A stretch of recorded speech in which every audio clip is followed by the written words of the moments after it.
আসসালামু আলাইকুম প্রিয় বন্ধুরা। আজকে দেখাবো হচ্ছে গ্রামের মানুষ দিয়ে কিভাবে ভুট্টা বাগানো হয়।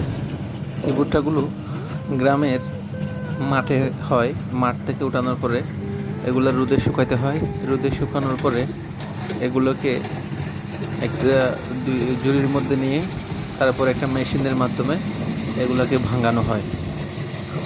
ভুট্টাগুলো গোল্ডেন কালারের, দেখতে অনেক সুন্দর।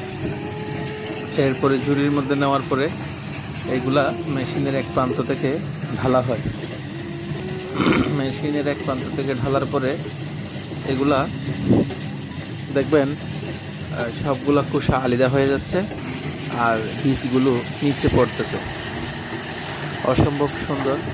এগুলো দিয়ে গরুর খাবার, বিশেষ করে ভুট্টা ভাঙা, অনেক পুষ্টিকর, অনেক ভিটামিন এবং ক্যালসিয়াম মিনারেলস এটার মধ্যে আছে।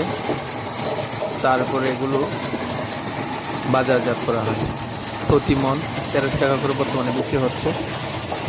আপনারা চাইলেও আপনাদের আশেপাশে ক্ষেতের মধ্যে এই ভুট্টা চাষ করতে পারেন। ভিডিওটি কেমন লেগেছে আপনারা অবশ্যই জানাবেন। লাইক, কমেন্ট, শেয়ার করে পাশে থাকবেন এবং আমার চ্যানেলটি সাবস্ক্রাইব করে দিবেন।